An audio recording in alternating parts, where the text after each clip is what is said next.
Je m'appelle Alexandre, je suis fils d'agriculteur et je suis venu ici pour parler des problèmes qu'on a dans notre métier. Et ben voilà, il a fait ça toute sa vie celui-là. Ça va? Oui, ça va, ça va. Alexandre, fils d'agriculteur, j'explique comment tu t'es retrouvé là, tu m'as envoyé un mail. Ouais. Souvent je le dis à la fin des émissions, je dis si vous arrivez à quelque chose, vous avez envie de parler de quelque chose, vous êtes les bienvenus, tous vraiment, pour de vrai. Oui, et puis je croyais pas. Tu viens de Bayeux, t'es dans le 14? Ouais. Moi, ça m'intéresse beaucoup, les agriculteurs. J'ai grandi aussi beaucoup à la campagne après. Et je sais à quel point c'est un métier qui est difficile. On va en parler, il y a beaucoup de suicides d'agriculteurs tous les jours. C'est des métiers qui sont très, très difficiles. Alors que c'est ceux qui nous nourrissent. C'est quand même une folie, c'est comme la base de la vie. Et est-ce que tu as une idée, une valeur sur les gens qui ont des vaches? Combien ils peuvent gagner par mois pour travailler aussi dur? 400-500 balles à peu près par mois pour travailler 12 à 15 heures par jour, pas partir en vacances, les week-ends tu les as pas, tu te lèves le matin, tu travailles à perte. Voilà, tu te lèves le matin, tu sais pas si tu vas manger le soir. Ils ont du mal à s'en sortir. Ils ont du mal à s'en sortir, ouais. Alors qu'ils travaillent tout le temps. Voilà, et ils n'ont pas d'aide de l'État. Si, mais c'est pas suffisant. Non. En gros, c'est ça que tu voulais dire. Ouais. Parce que c'est vrai que souvent on dit tiens, il y a des aides de l'État pour des mecs qui bossent pas, alors que t'as des gars qui travaillent 12 heures par jour, et je sais que c'est assez énervant. En fait, à on devrait inverser la balance. Hein. Les gens qui bossent devraient être plus aidés, les gens qui bossent pas devraient être moins aidés. En gros, c'est ça que En gros, là, en ce moment, enfin, surtout dans ces années-là, c'est beaucoup tu travailles pas, tu gagnes plus. Tu vas reprendre la ferme de ton père, tu veux faire agriculteur.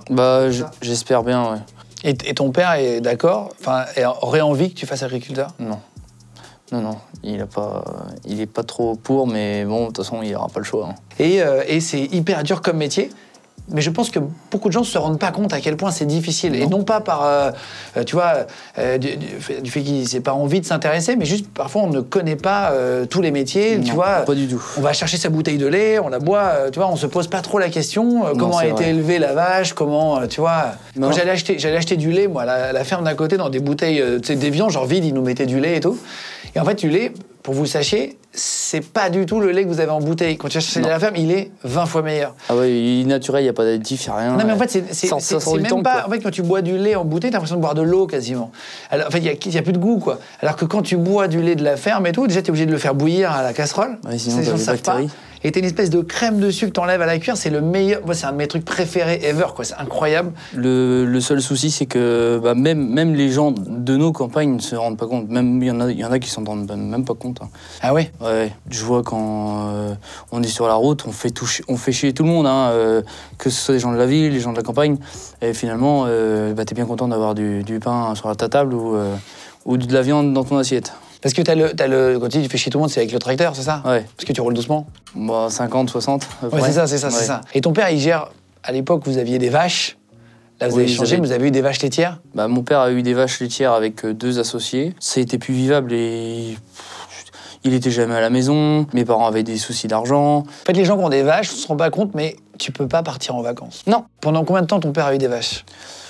Je dirais, je sais plus exactement. Plusieurs années? Ouais, quand il a repris la suite, quand mon grand-père était parti à la retraite. Après, maintenant, c'est possible de partir en vacances quand t'es producteur laitier, mais il faut s'organiser, il faut avoir du monde derrière. Il y a du soutien entre les agriculteurs eux-mêmes? Moins qu'avant. C'est beaucoup moins convivial qu'avant. Avant, on faisait des repas de fin de moisson, des repas de fin d'ensilage de maïs. Et là, maintenant, il n'y a plus rien, c'est chacun pour sa gueule, et puis tu crèves, tu te démerdes. Et il y a un vrai sujet dans les agriculteurs, il y a plusieurs suicides par jour. 5 suicides à peu près par jour. En moyenne. Réussis. On parle même pas des tentatives de suicide ou des gens qui sont dans la détresse, etc. Machin. Ouais. C'est énorme. Oui, c'est énorme. Mais ça, les gens, ils s'en rendent pas compte. Moi, j'en ai une anecdote, c'est mon père. Ils étaient en repas d'anniversaire ou je sais pas trop quoi. Et ma mère cherchait mon père. Elle le trouvait pas. Du coup, elle s'est dit, bon, il a peut-être fini sa traite, donc on va aller voir. Je vais aller voir où est-ce qu'il est. Et il y avait la corde sur un bastin et un tube en ferraille. Et, ouais, il avait envie de tout arrêter, quoi. Parce que c'était trop. Ouais, c'était trop dur. La tête était sous l'eau, quoi. La tête était sous l'eau et il pouvait pas en sortir, quoi. Enfin, il croyait pas pouvoir en sortir. Oui, il s'est dit, là, c'est le truc de trop. Et si je me souviens bien, je crois que j'avais 5 ou 6 ans, je crois. Ah, waouh. Je crois. T'en as reparlé avec tes parents de ça? Non, j'en parle jamais avec mon père. J'en parle des fois avec ma mère, mais c'est très rare. Mais non, avec mon père, j'en parle jamais. Mais je crois qu'il sait même pas. Ton père te parle pas trop de ses problèmes et tout? Il est assez taiseux? Non, il me parle de rien, pas trop. Quand j'essaye de m'intéresser, moi, ce qui s'est passé avant ou maintenant, il en parle pas. Non. Et là, il a changé, il a arrêté les vaches, Oui. il a arrêté la laiterie, quoi. Enfin, il a arrêté le lait pour partir dans l'exploitation céréalière, c'est ça? Oui, à plein temps, parce qu'on avait le lait et les céréales. Et du coup, il s'est plus concentré sur les céréales, qui est beaucoup moins pénible comme travail et plus... T'es plus libre, quoi, en fait. Qu'est-ce qu'il faut, en fait, passer comme message à retenir pour ceux qui sont pas agriculteurs? Tu vois, c'est quoi, en fait? C'est qu'il faut accepter d'acheter du... Je dis n'importe quoi. Faut acheter français. Bah ça, c'est un vrai message intelligent. Le blé, pour fabriquer la farine, il y a plus de blé importé que de blé français. Ah, c'est vrai? On consomme plus de l'étranger que alors de qu'on produit. Voilà. Mais ça va où, notre blé, alors? Ça va chez nous, mais chez nous et ailleurs. Plus ailleurs. En fait, si tu veux... Oui, c'est illogique. Voilà. En gros, c'est illogique. On produit, on envoie, mais après, on en a plus assez pour nous. Voilà, c'est ça. En gros, putain, c'est fou, c'est fou. Donc, en gros, si vous voulez aider les agriculteurs, en vrai, c'est aussi le but de faire cette émission, c'est de se dire, tiens, comment est-ce qu'on peut aider des gens quand ils viennent raconter des trucs utiles et intelligents? Et ben là, si on peut aider les agriculteurs, il faut consommer français, il faut regarder sur sa bouteille, il faut regarder sur sa bouteille de lait. Français, oui, c'est sûr. Parce que tu peux pas consommer 100% français. Et c'est là où t'es bien, c'est que t'es modéré. Tu dis pas, n'achetez pas de fraises, machin, etc. Il y a des aliments que tu peux...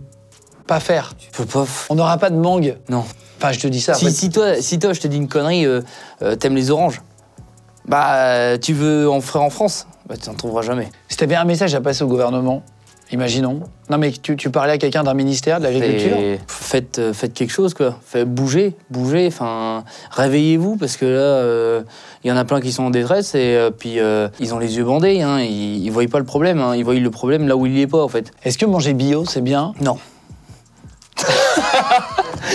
C'est vrai? Ah là là. Bon, allez, débat, c'est parti. Non mais attends, si je le demande pas à un agriculteur, je le demande à qui? C'est ce que je veux dire. Ah bah ça, on va se marrer. Moi, ça me... C'est un sujet qui t'anime. Ah ouais, j'adore ça. Pourquoi? Bio? Parce que c'est pas bien? Mais c'est pas que c'est pas bien. C'est que le bio de ton jardin, c'est bien.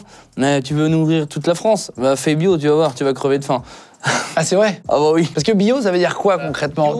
Pour les gens, bio, c'est sain? Ouais, non. Non. Enfin, sain, oui et non. C'est mitigé, quoi. Mais tu vois, demain, t'arrêtes tous les traitements, tout. Tu veux faire du bio pour toute la France, bah là, t'es sûr que l'import, faudra en faire. Par contre, ce qui me choque au niveau de ça, c'est qu'on interdit des produits en France, mais on importe des produits qui seraient interdits en France. Un exemple, mais il y a des pesticides qui sont interdits en France, qui sont autorisés en Espagne. Oui, et en fait, on importe des fraises avec du pesticide interdit, voilà, alors que vous n'avez pas le droit de le faire. Voilà, donc, du coup, on engraisse d'autres personnes qui travaillent, alors qu'en France, on ne permet pas de le faire. Non. C'est vrai qu'il y a un illogisme absolu. Si tu interdis un produit, tu interdis l'import de ce produit. Ah oui. En fait, le problème des gens, c'est qu'ils voient les produits de traitement comme quelque chose... Bon, ok, c'est pas forcément... Toi, t'as mal au crâne, tu prends un Doliprane. Eh ben, une plante, c'est pareil, elle a besoin d'être soignée. Si tu as une maladie dans une plante en bio, tu pourras pas la soigner et donc ta plante, elle va mourir. Une plante, comme elle est malade, il faut la soigner. Parce que sinon, tu divises ton rendement par deux. Et pourquoi, malgré tout ça, tu as envie d'être agriculteur, de reprendre la ferme de ton père? Parce que je trouve que c'est important. On a besoin des agriculteurs, même si forcément... Il y en a, ils se voyaient pas passer 15 heures dans un tracteur par jour. Étant gamin, c'est vrai que j'étais pas très intéressé par la ferme. Et puis un matin, je me suis réveillé. Et puis c'est dit, faut que je me réveille là parce que je serais assez intéressé. C'est plus possible. Si un jour c'est possible de venir filmer, tu vois, une ferme avec toi, de montrer une journée ce que c'est et tout, de faire un reportage là-bas, je trouve ça hyper intéressant. Après, tu nous fais une journée à l'amour est dans le pré. Hein. Non, je rigole. Non. Qu'est-ce que tu penses de l'amour est dans le pré? C'est juste marketing. Ah oui, d'accord. Ouais. Pour moi, non, c'est nul. Moi, je regarde pas. Attends, et est-ce que vous arrivez à rencontrer quand on est autant au travail? Est-ce que c'est difficile, tu vois? Bon, moi, oui. Enfin, moi, ça va. Ça fait 2 ans que je suis en couple, alors... Tu l'as rencontré comment? Moi, c'est pas pareil. C'est pas à la ferme que je l'ai rencontré. D'accord. Non, mais l'amour dans le pré, non, c'est débile. Moi, j'aime pas. C'est pas. Ok. C'est pas mon truc. Chacun donne son avis. Et si vous voulez réagir, les gars, en commentaire, allez-y, mettez-nous toutes vos réactions. Si vous avez d'autres idées aussi pour aider, d'ailleurs, est-ce que vous en avez pensé de ce qu'a dit Alexandre? Donc, si vous voulez venir raconter une histoire comme Alexandre, vous êtes les bienvenus. Il y a un petit mail à la fin de la vidéo. Vous pouvez envoyer un petit mail avec votre numéro et vous serez les bienvenus. Merci beaucoup. C'était un plaisir de t'avoir en tout cas et je suis content que tu aies pu passer ton message aussi.